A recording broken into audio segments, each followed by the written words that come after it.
All right. Shall we talk about dirty Protestants?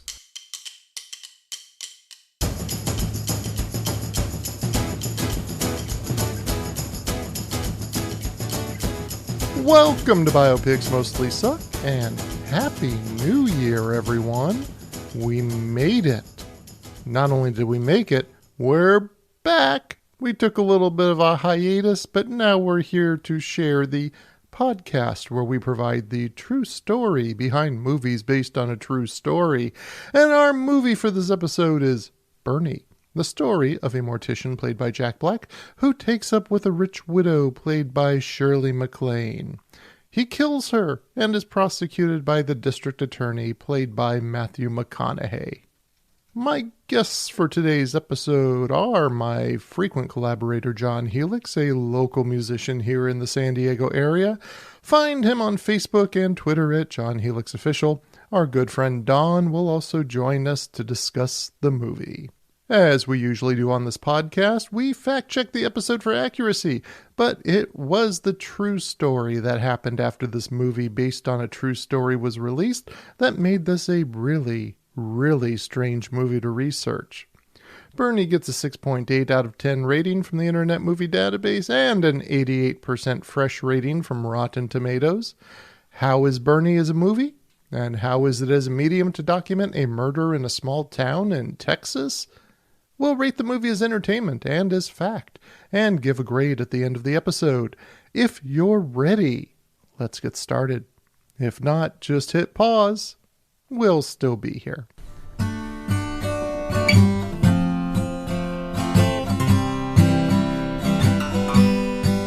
I don't know about you, but I'm locked and loaded and ready for some fruitcakes. Are you ready to have some Christmas and Sunday, Easter little treats here? Why, that sounds just lovely. Why, that certainly is nice. Which is very appropriate considering we're going to talk about Bernie, which takes place in East Texas. Oh, how nice. Oh, how nice. How nice. How nice. It's just not done. That's good. It's just not done. The higher the hair, the closer to God. So we're here to talk about the film Bernie, and you wanted to start out by talking about the films of Jack Black. Yes. The film, so, of course, Jack Black. I'm a huge fan of Jack Black. Tenacious D, I think he's just a fucking brilliant musician, incredibly gifted.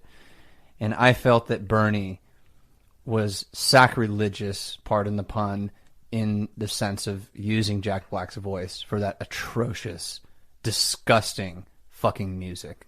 Oh my God, I didn't think that's where you would go with it. That's where I was going with it. Really? So you have a problem with Jack Black singing religious hymns? Yes, but in particular, in that ugly context, in those ugly churches, in that ugly Sunday school church voice, it just felt to me like a degradation of his talent. Okay. Singing wise, I felt like it was not the right role for him. I felt like for the film it was perfect. Okay. But for Jack Black, it was thoroughly just disappointing because, man, Jack Black gives me a kick in the balls, and this just made me fucking loathe the character, which I know I'm supposed to, but just absolutely loathe listening to him sing, and I don't want to ever not enjoy listening to Jack Black sing. Okay, well, I did not think you were going to go that way with it. Where do you think I was going to go with it? Well, definitely not about his singing in the movie. Oh. I thought it would be more about the character, or you're not liking the content of the film, or no. I think Galifianakis should have played his role, though. I think that would have been a better choice. That would have been interesting. Okay, well, we'll go deeper into talking about the film itself. I was just curious about where you were going with that. But so, it might have been an effort for him to sing that badly. I'm sure it was. Because I've got to see Tenacious D live, and fucking brilliant. I mean, I've always said, in a way, they remind me of Frank Zappa, which is the music is so technically proficient. It is executed so well that the subject matter that they sing about tends to be subpar to the music that's being produced. Yeah. But hey, that's part of the fun of it. And I don't know, did I ever play the live album for you? Oh, yeah. Yeah, the Copenhagen. Yeah. With thousands of Copenhagen locals singing "Fuck Her Gently," in chorus. It's beautiful. It's beautiful. I agree with you. Yes, and that is the Church of Jack Black. There we go. Church of Jack Black. What a friend we have in Jack and Kyle. K and G. I agree. I agree. And Don, how do you feel about Jack Black? I think he is an incredible musician, and he has an appreciation for the history of music too, which I always appreciate in an artist. I tend to agree now that it's been contextualized that way by John. Yes, I think that was definitely part of what was bothering me, is hearing that treacly, insipid. Protestant. It's a Protestant voice, and it's a Puritan voice. It's a disgusting, banal. H.L. Mencken has an essay about this. It is the look of a Presbyterian grinning. Ooh. That's what it reminds me of. Oh, you don't like when someone sings like that? I got the willies when you just said that. Sorry to interrupt. Yeah, no. I'm right there with you. And there's that coldness. Yes. That lack of emotion. It's straight devotion, no warmth, and it's childlike. Yeah. It's a basement. Yeah. Should I see if I can do the whole discussion No! like this? No? I will stop right now if you do that. Really? Yes. Well, let's go ahead and talk about the film Bernie, because Bunny. Bernie, the year is 1996, and Bernie Tiede. Now, it's interesting because I took a look at some footage, and Bernie himself pronounces his last name Tiede. In the movie, after I did my research, I usually do this. I'll watch the film, do research, and then when I go back and watch the movie after doing the research, I notice some little things in there. And the thing I noticed is that his pronunciation in the movie, Jack Black always says Tiede, which the real Bernie does. But other people in the community will say either Tiede or Tiede, because his name is spelled Tiede. So that's one thing I noticed, is that even in the context of the movie, the characters are not pronouncing his name correctly. Some are pronouncing it Tiede. Some get it correct, some don't. I just thought that was an interesting level of reality to bring into the film on the pronunciation of a name. The minutia. The minutia. Yep. So, year is 1996, and Bernie Tiede, played by Jack Black, is an assistant mortician in the small town of Carthage, Texas. He is a beloved member of the community and has become the only friend of the wealthy and recently widowed Marjorie Nugent, who I think was played superbly by Shirley MacLaine. Beautiful, yeah. There are things another actress would have done with this character, which is to get across the anger. But what Shirley MacLaine did was, I thought she got across the pain the character has.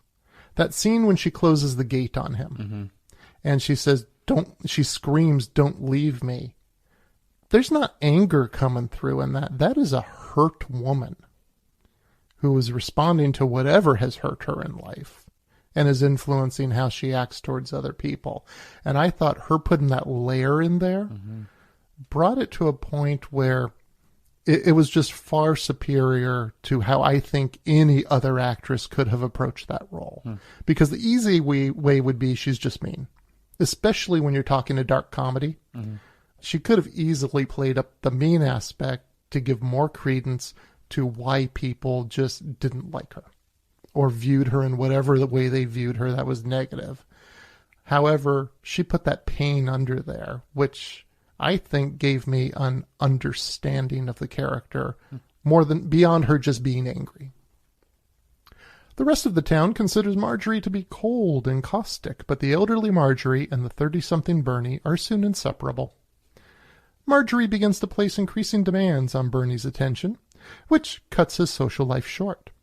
After Bernie murders Marjorie, he regains his social life and explains away Marjorie's absence for 9 months. It is Marjorie's stockbroker who has been calling on Marjorie, because if she's not making trades, he's not getting a commission. After getting a wealth of excuses from Bernie about why Marjorie is not available, the stockbroker contacts her family, which results in an authorized police search of her house. Marjorie's body is found in the freezer in the garage. The local district attorney, Danny Buck Davidson, charges Bernie with first-degree murder. This means it was premeditated, and that's going to be important later on in the discussion. Bernie claims emotional abuse as a mitigating circumstance. The citizens of Carthage are on Bernie's side, with some believing that Marjorie was such an awful person that she deserved to die. Davidson requests a change of venue for the trial in order to obtain an unbiased jury, and it's called out in the movie. This is unusual. The prosecution rarely asks for a change of venue, because what usually happens is the jury is going to be biased against the person being prosecuted. In this instance, the problem was that the town was with Bernie, and there was a potential that they would have found him innocent. Well, theoretically, there's always a potential they would have found someone innocent or not guilty. The idea was just because they like him. They were biased towards him, yeah. At the trial, Bernie is found guilty and given a life sentence. Now, you had made a comment earlier about the texture of the film. The visual texture of the film. What do you mean by that? The visual texture felt very bland. It felt very insipid. It felt tasteless. It honestly just reminded me of the feeling of disgusting donuts and coffee after a Protestant Sunday church service. And that feeling translated to the visual representations and it was something about the coloration of the film too. I don't know. It seemed off-white to me. You know, in a house, if you move into an apartment or a house and someone smoked for like 10 or 20 years and there's that yellow on the walls. Interesting. It kind of gave me that sensation visually, but also that feeling of, it felt gross. That's the best way to describe it. Now, did you feel that just purely visually, or did it have to do with the subject matter? It's both. See, the visuals were off-putting, but I tied the visuals into sensory experiences I've had in churches, and they seemed to match. The visual of the film seemed to match that feeling, which, you know, I know a lot of people love that feeling, but to me it's a fucking anathema, you know. Interesting. Dawn, your thoughts? I think that's a good way of describing how I felt about it too, and it does give a sense of certain churches. For example, Rob and I had gone to a wedding once, and I won't get into the details of it, but it was someone he knew through work, and it was so about just the process of church that other than mentioning the bride and the groom at the very beginning and then man and wife, right? They said almost nothing about them. It was like 45 minutes or so of just talking about how love is patient and kind. No, it was all fire and brimstone. Oh, they went. Yeah. Okay. Blah, blah, blah. Oh, when a man leaves his mother oh, Jesus Christ. Yeah, and they all stood by because none of them knew me, so they stood and waited until Rob would introduce me, even though I didn't know any of them, and they all knew each other, obviously.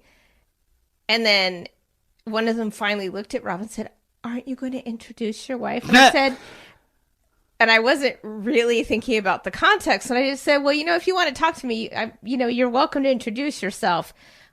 Well, I wanted to see if, Rob was going to, and I was just beside myself. I said, I can't stay here very long. We need to leave soon. It's suffocating. It's absolutely suffocating. And it doesn't feel like you're being invited into the community to be part of something. It feels like it's being inflicted upon you.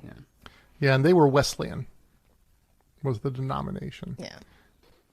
Well, this movie was directed by Richard Linklater, who we're all fans of. Dazed and Confused, the Before series, Before Sunrise, Before Sunset, Before Midnight.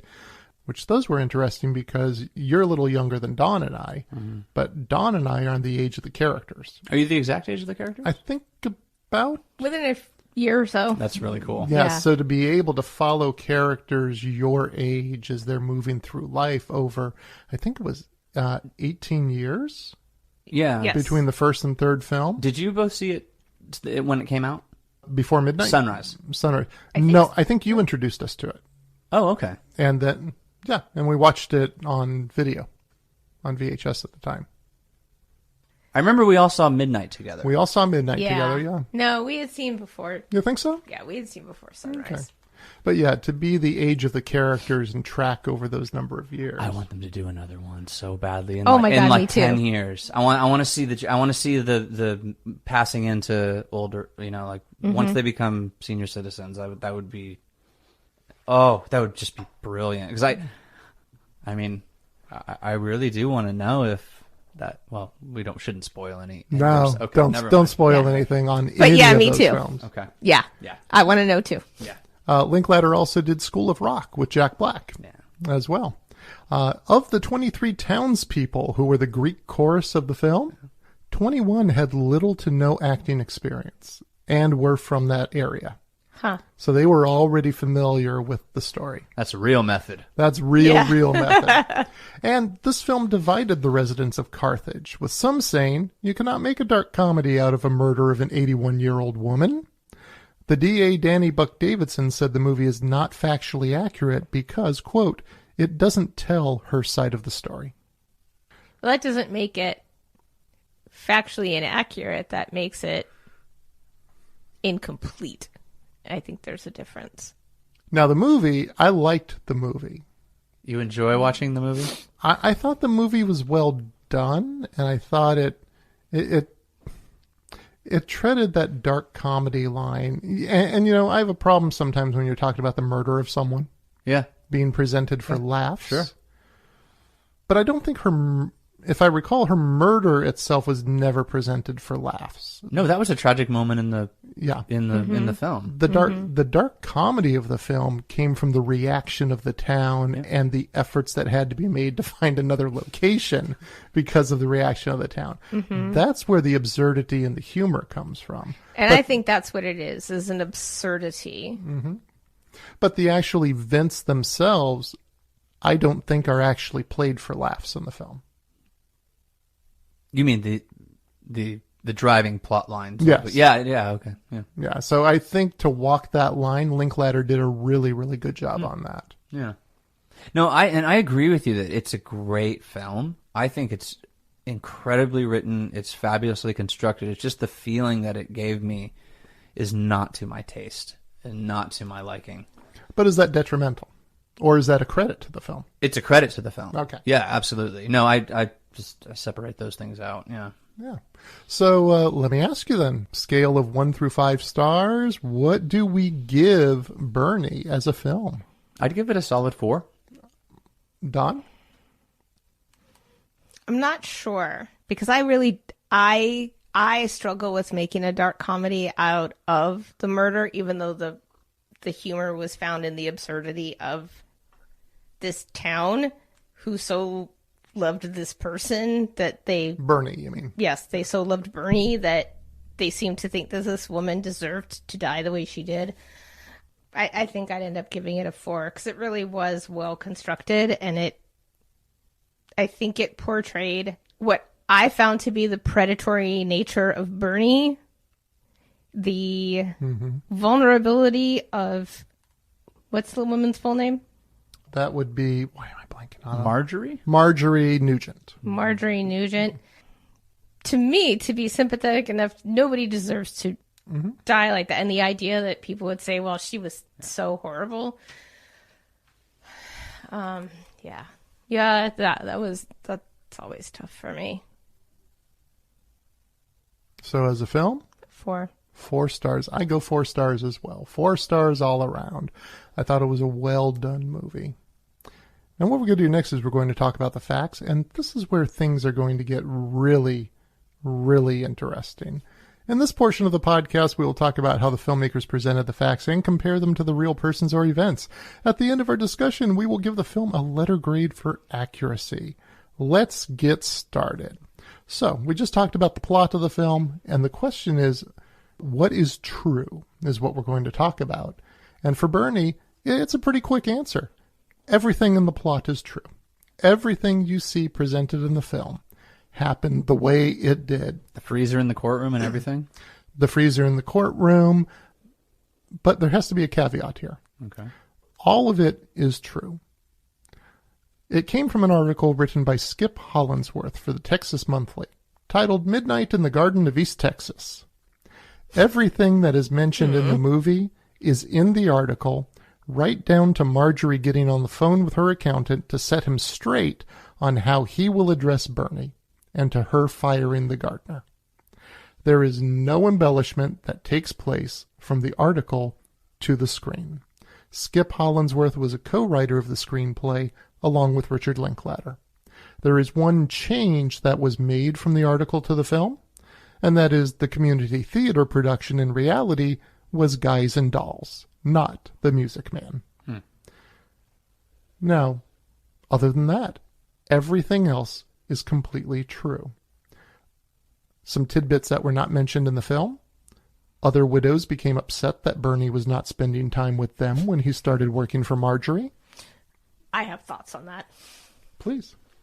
So if he was spending time with all of these widows, I know his defense was that this was not premeditated and that she had so emotionally abused him that this came to be.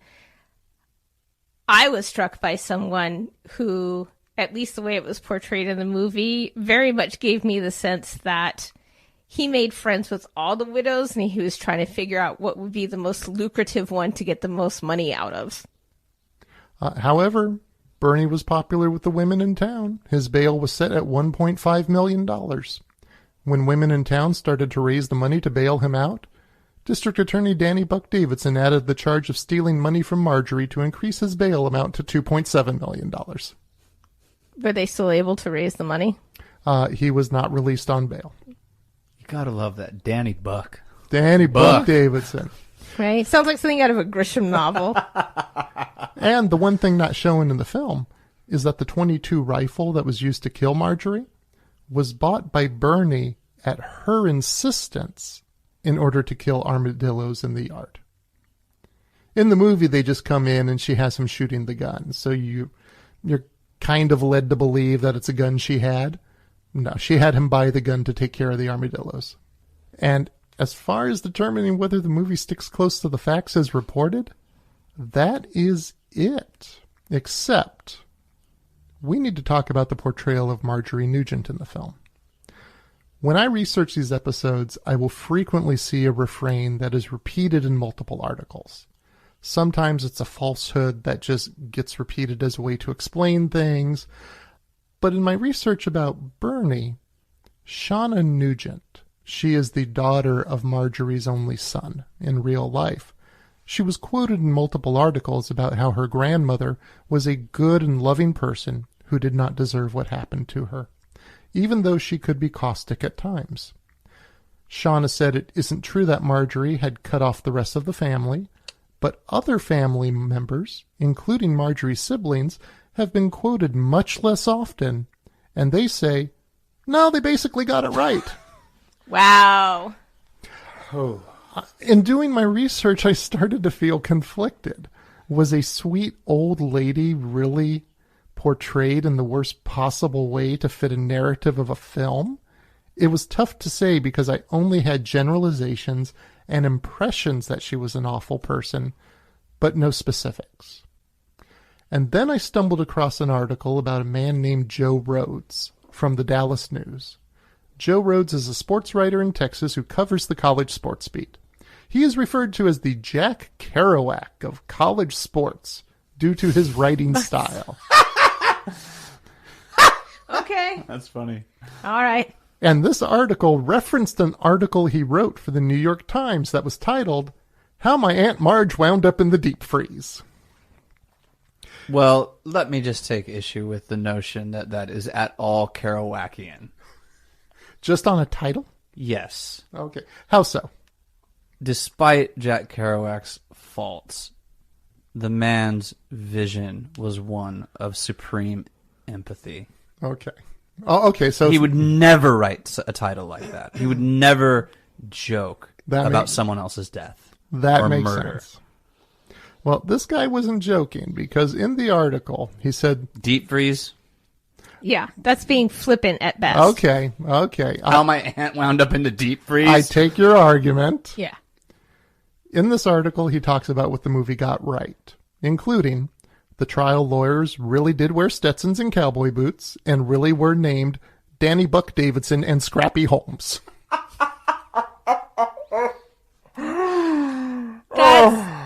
I love that. You can't I write- love yeah. that so much. You can't write that. No. Daddy Sam's Barbecue and Bail Bonds, just a few blocks from the courthouse in Carthage, population 6,700, really does have a sign that says, "You kill it, I'll cook it." And they really did find my Aunt Marge on top of the flounder and under the Marie Callender's chicken pot pies wrapped in a Land's End sheet.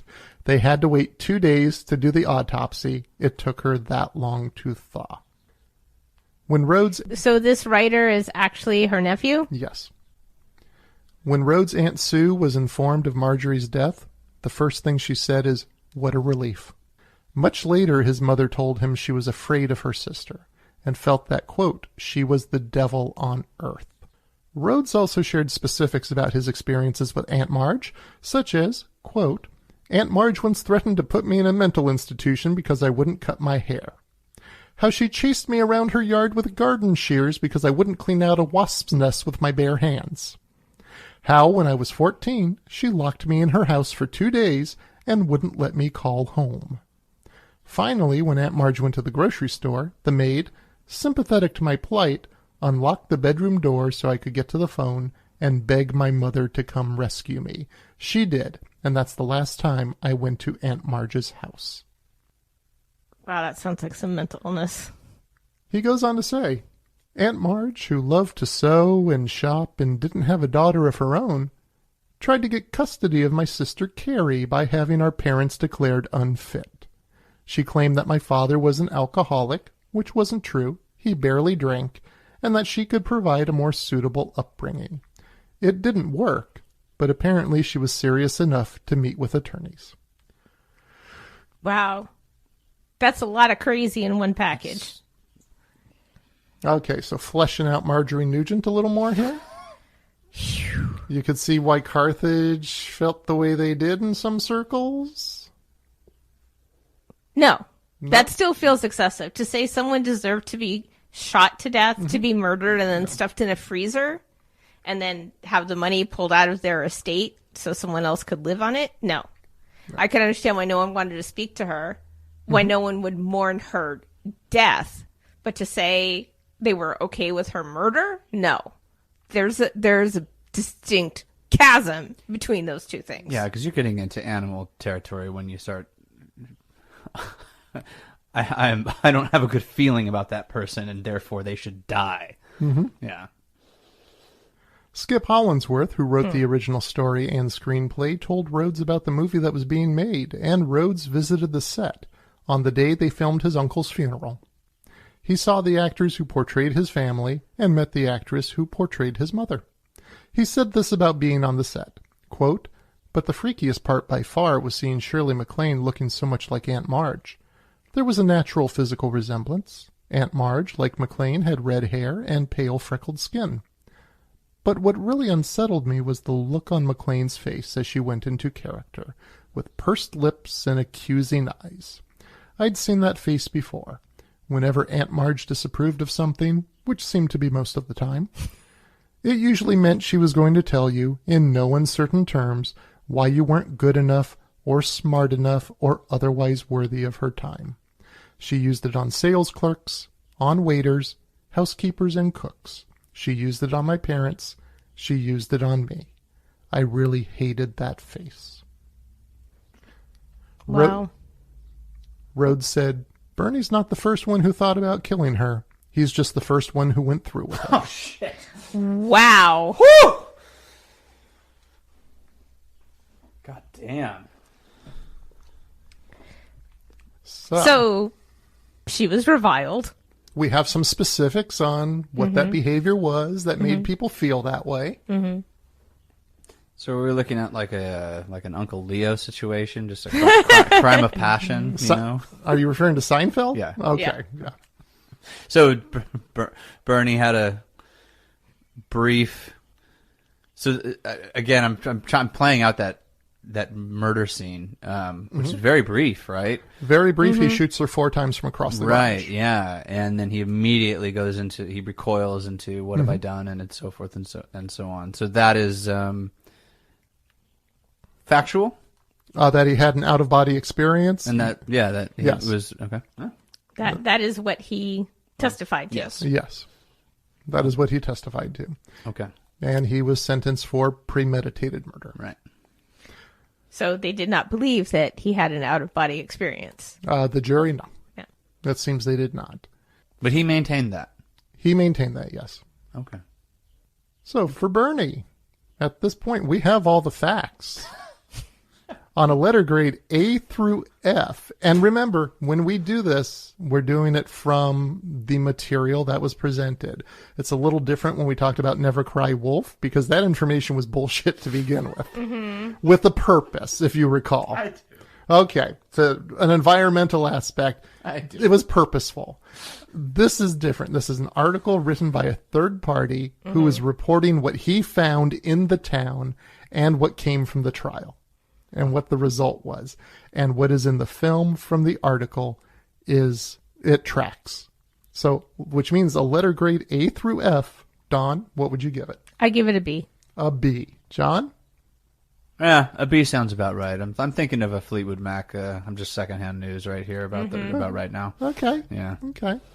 And I give it a B as well. So B's all around for the factual aspect, which means, hey, we've wrapped this one up pretty quick. And if this were any other film, I'd be saying thank you, Don, and thank you, John, and we would wrap it up. However, the true story behind this movie based on a true story continues after the movie has been released. In fact, it's because the movie was released. The movie Bernie divided the town of Carthage. With the release of this movie, some were still in the Bernie camp, while others felt that it was in poor taste to create a dark comedy about an 81-year-old woman in their community who was shot and killed. I can understand that feeling. But it was not this fact that ticked off Marjorie's granddaughter. It was Bernie's release from prison. Wait, so when did the murder happen and when was he released? Let's take a look at the timeline. Okay. Bernie kills Marjorie in 1996. Mm-hmm. He's arrested in 1997. He's convicted of first-degree murder and sentenced to life in prison in 1999. That took a long time for that to come to trial. The movie Bernie was released in 2011. The real Bernie was released from prison in 2014 after serving 17 years of a life sentence. My understanding is that with first-degree murder, you do not have the opportunity for parole. You do not have the opportunity for parole. So how did he get released? Well, when the movie was released, a defense lawyer by the name of Jody Calloway Cole. Does everyone in Texas have 3 names? Yes. Defense lawyer by the name of Jody Calloway Cole contacted Richard Linklater and asked for copies of the trial transcripts. She felt there was something more there. Linklater refers to her as a hero. Cole dug through the evidence and found that among the items taken from Tiede's house into police evidence were books about surviving child abuse. She met Tiede in prison and arranged for psychiatrists to evaluate him. Tiede shared that he had been abused between the ages of 12 and 18, something that had not been mentioned during the trial. One psychiatrist, Richard Pesikoff, reached the conclusion that the abusive relationship from Tiede's youth played on the abusive relationship with Nugent. Per Pesikoff, Nugent would force Tiede to shave her legs while she was undressed and massage her back with a vibrator. Tiede had a sexual relationship with the gardener, which Nugent demeaned. In Persikoff's assessment, the combination of abusive relationships, caused Tiede to snap and kill Nugent in what is called a dissociative order. This is frequently described as Dissociative disorder. Dissociative disorder. This is frequently described as an out-of-body experience. With this information, Jody Cole, the defense attorney, approached District Attorney Danny Buck Davidson to consider the new information. Remember, Davidson is the same man who made his reputation by convincing a jury that Tiede was a gold digger and pushed for a life sentence for Tiede. Davidson sent psychiatrist Edward Grippen, the same psychiatrist who testified in the trial that Tiede did not have any mental issues, to interview Tiede. Grippen agreed with Pesikoff's assessment that Tiede had repressed his past abuse, combined with hiding his homosexuality, which led him to compartmentalize his emotions and allowed him to act normally during the 9 months Marjorie Nugent was in a freezer. Davidson, the DA, said he started to reassess how he viewed the crime when he talked to a man who was 10 years younger than Tiede, who described abuse at the hands of the man Tiede said abused him. That man was Tiede's uncle, Elmer Doucet. 2 other men came forward and claimed that Doucet abused them.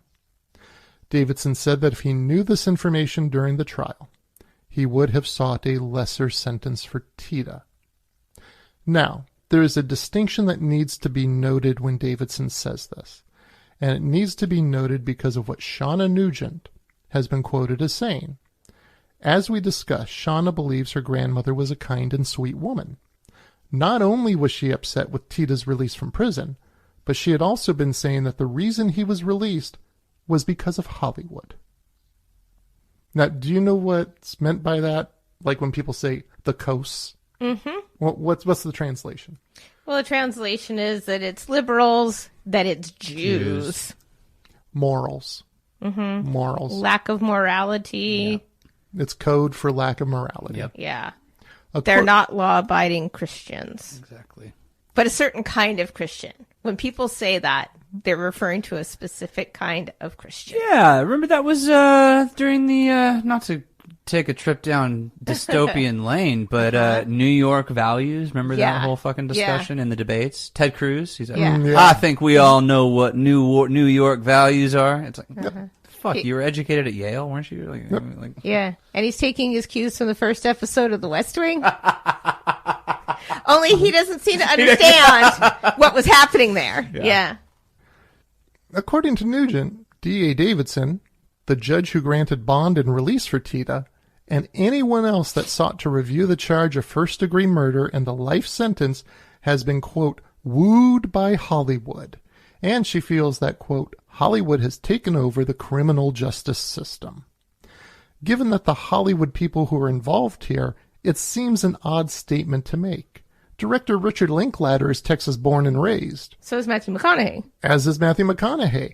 In fact, Richard Linklater, when he has to go to Los Angeles for business, he makes a point of getting the hell out of there as fast as he can. The only outlier is Jack Black, who's a California boy, born and raised. But none of that matters because, as we said, blaming Hollywood for being an influence for results one does not like seems to play well. Plus, Shauna Nugent is a lawyer, so she knows full well what D.A. Davidson means when he says he would have sought a lighter sentence for Tiede. Tiede was convicted of first-degree murder, which carries a sentence of 99 years in prison. Texas also has a crime of passion law on the books, which would provide for a lighter sentence of 2 to 20 years. By the time of his release, Tiede had served 17 years. Crimes of passion do not only apply to lovers or to the third party of an affair. Texas Penal Code 19 states that the law pertains to, quote, passion directly caused by and arising out of provocation by the individual killed or another acting with the person killed, which passion arises at the time of the offense and is not solely the result of the former provocation. The law also holds that such passion must be due to, quote, adequate cause. This means, quote, cause that would commonly produce a degree of anger rage, resentment, or terror in a person of ordinary temper, sufficient to render the mind incapable of cool reflection. This is the legal distinction that Davidson is making when he says a lighter sentence. Mm-hmm. Tiede was released from prison based on this new information on a $10,000 bond due to the scheduling of a resentencing hearing. He was remanded to Richard Linklater to live. What?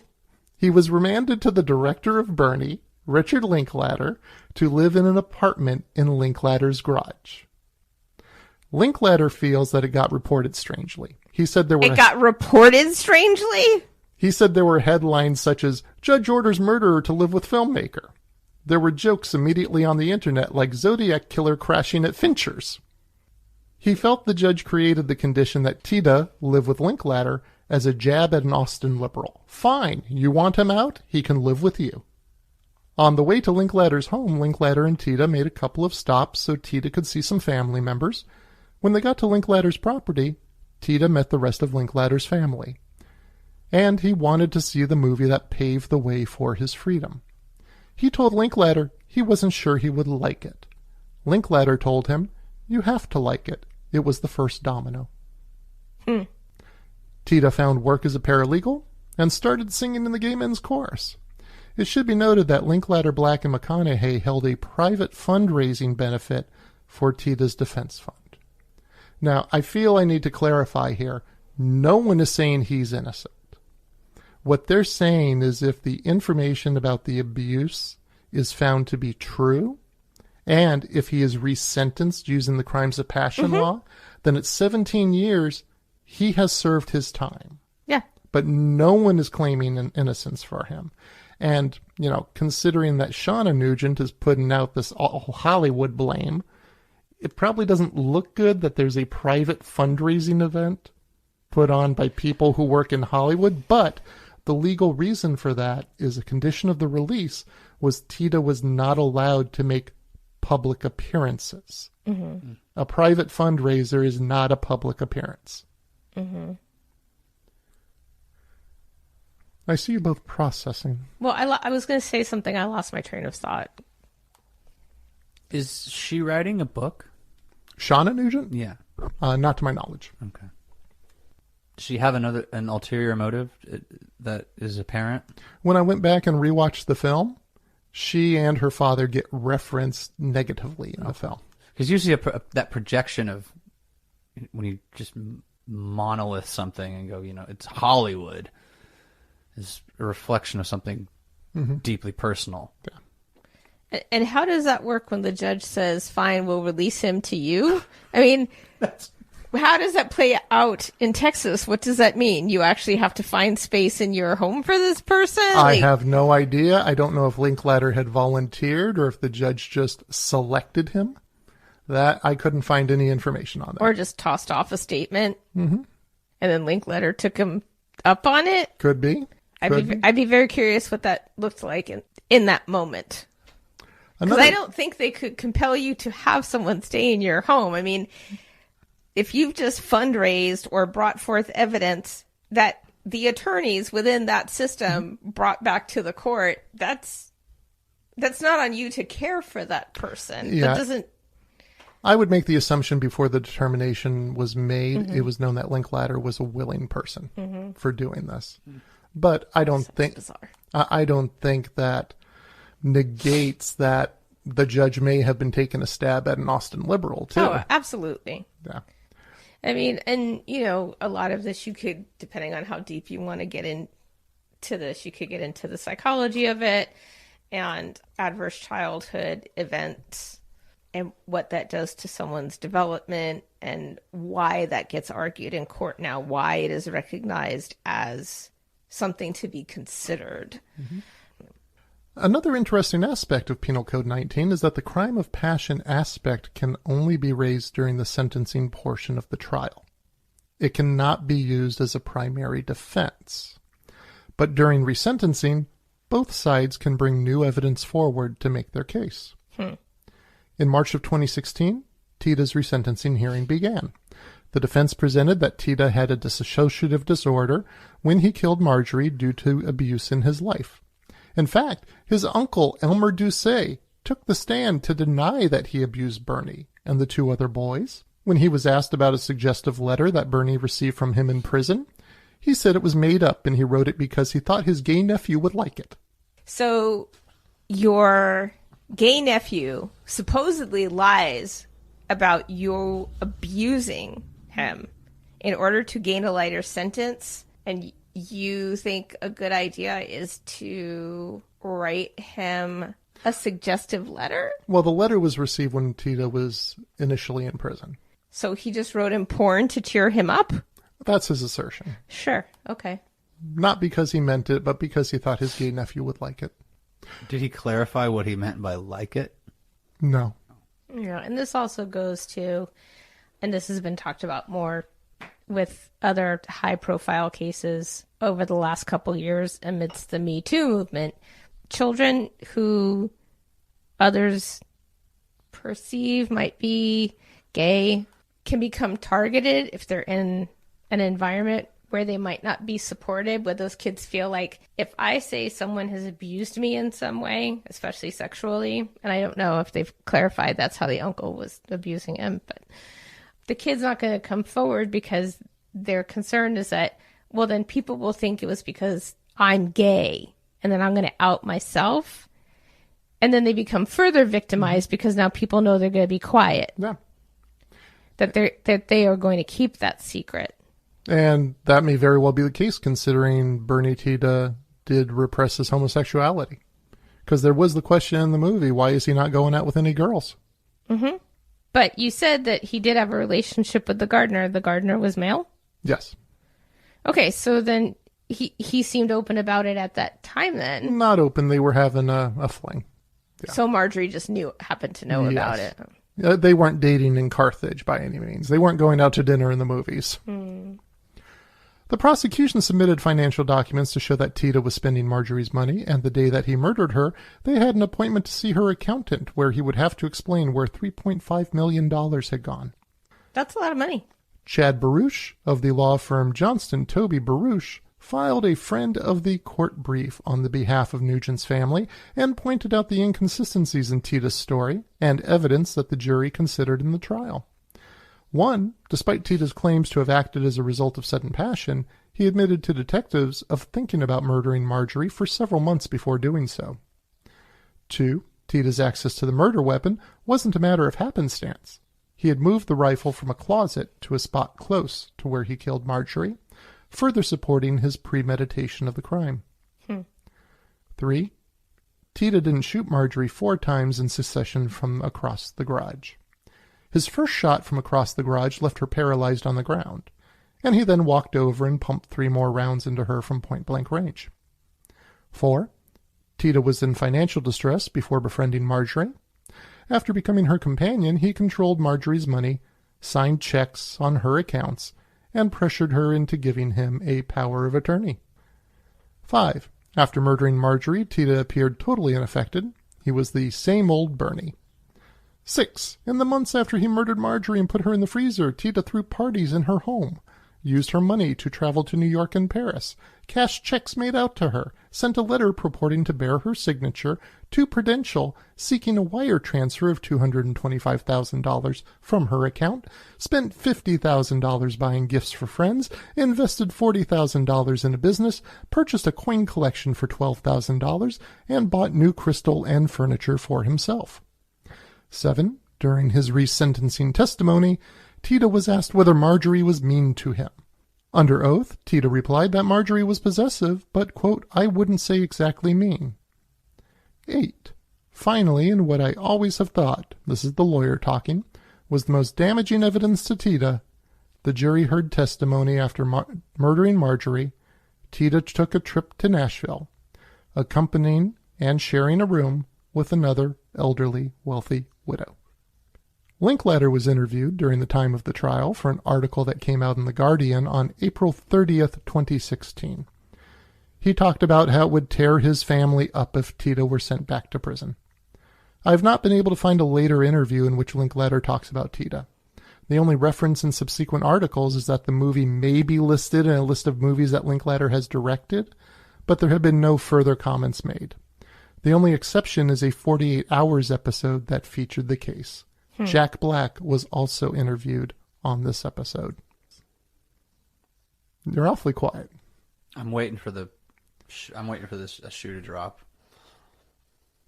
On April 22nd, 2016, Bernie Tiede's charge of first-degree murder stood, and he was returned to prison to continue his life sentence. Following the resentencing verdict, Tiede's attorneys filed an appeal due to, quote, infection from outside influences. They cited a grand juror who, when interviewed after the trial, said that he always felt Tiede was a phony. They also cited picketers who were outside the courtroom with signs that said, Hollywood should not hijack justice. The appeal was denied. After the appeal was denied, Shauna Nugent said, Justice won, Hollywood 0.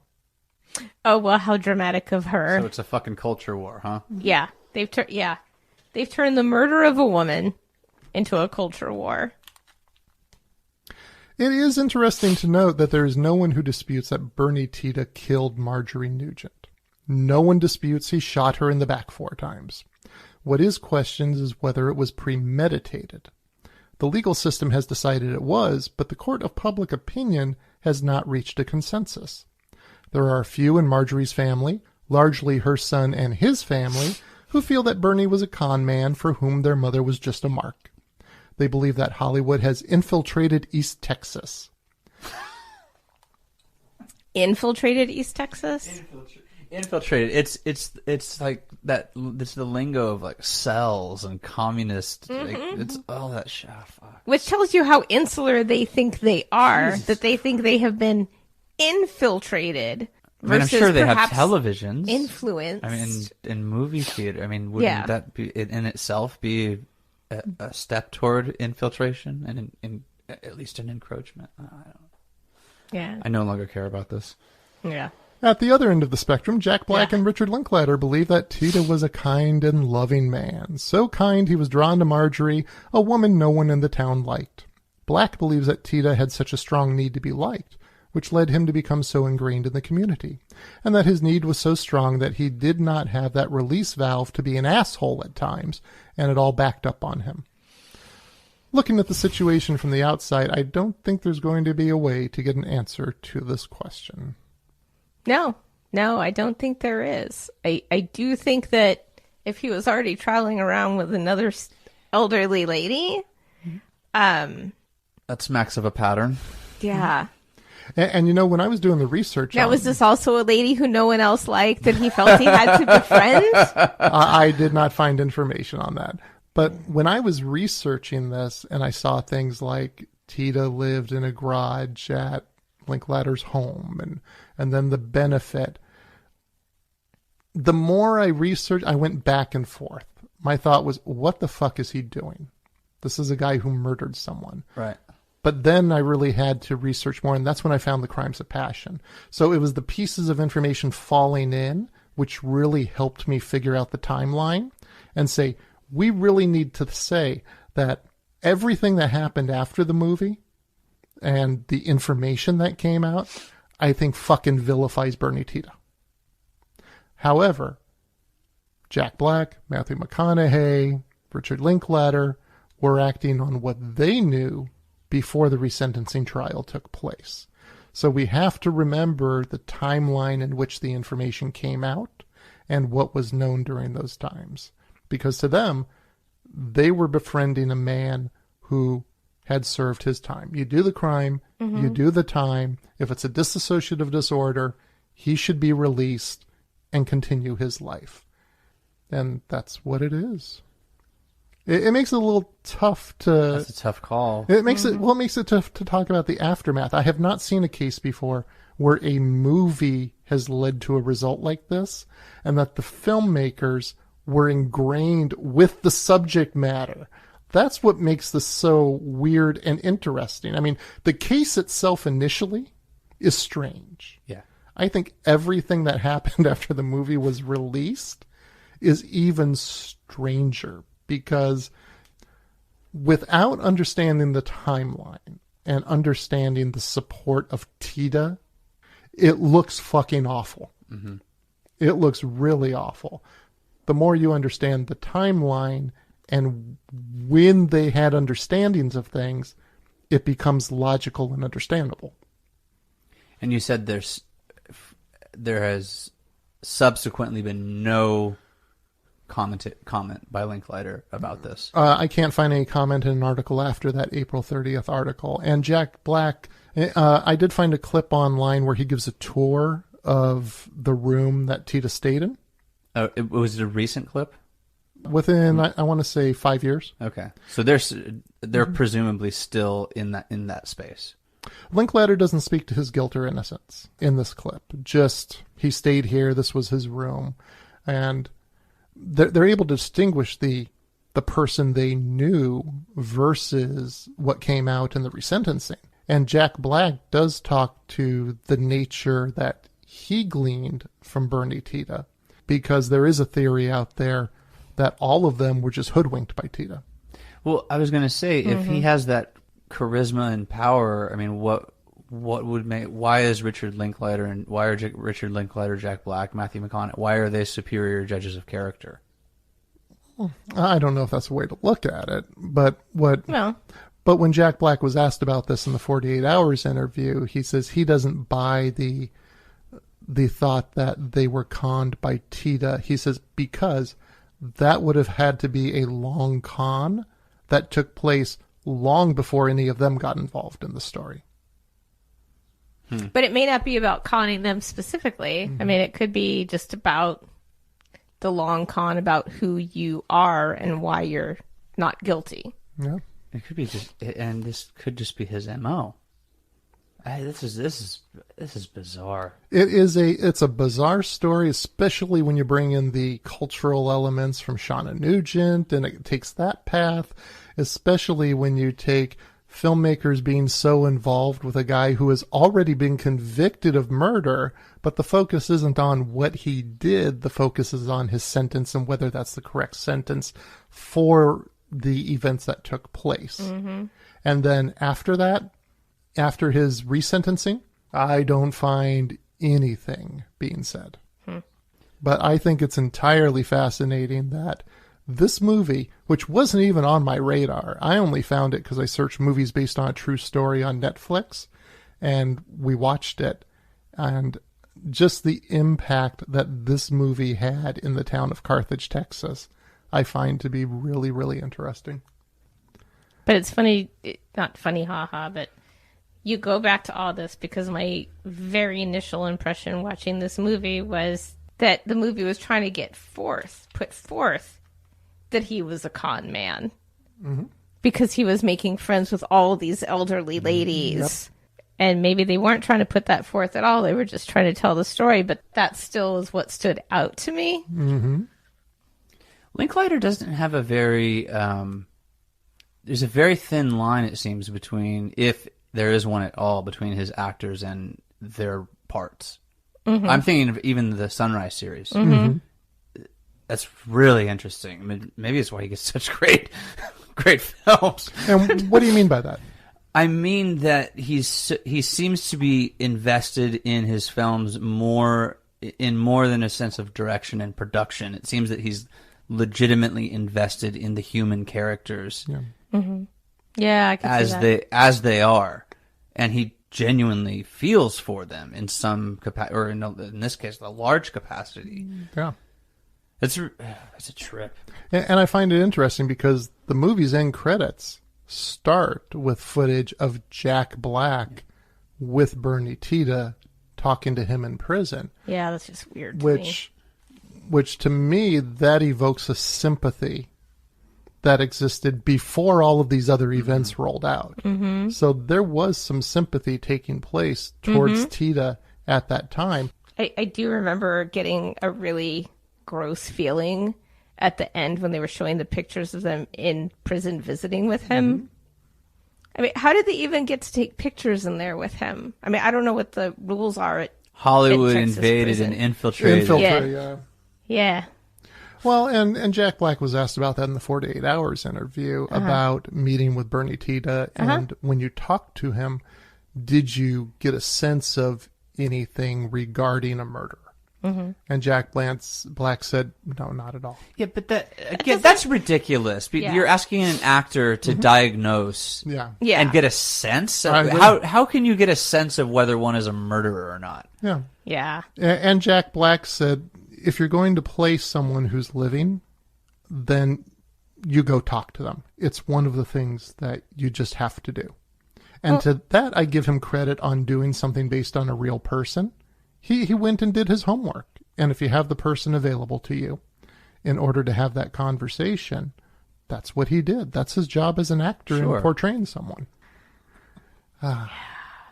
So considering the evidence that was presented at the second sentencing hearing was also presented at the first trial, do we need to reassess the grade we gave Bernie? I don't think so, because what you're talking about is a different result from the same information, but the movie was just about that information at the time. So you stay So with, that doesn't change the assessment of what happened up to the point of the movie being made. so you stay with a B. Yeah. John? I'm sticking. I'm sticking with a B as well. This, I think, was just a wholly fascinating movie to research. And oddly enough, not because of the facts in the movie, but because of everything that happened afterwards. It was just... Yeah. I just feel like I need to take a shower. Yeah. Oh, there's an ick factor to it, most definitely. But I like understanding those timelines and understanding why people feel the way they feel about a person. And for Bernie Tiede, he was a guy who people found to be empathic and giving. And I could see why people in Carthage had sympathy for him.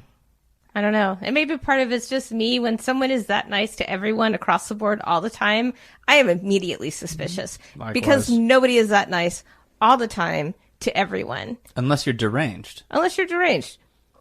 Yeah. Because even if you don't like someone and you don't want to actively show it in some way, you're probably not going to engage with them happily. And I don't know. Maybe some people would, but I still don't trust that. Well, it feels like a super salesman or something like that. Yeah, it feels very slick and smarmy. Yeah. Well, I want to thank you for talking about Bernie, Stop it. Don. Thank you, Don. Stop it. Do it again. You can take me out of this. All right, so B's all around for Bernie for the fact check. Thank you, John. Thank you. Thank you, Don. Go forth and be with God. Shut up.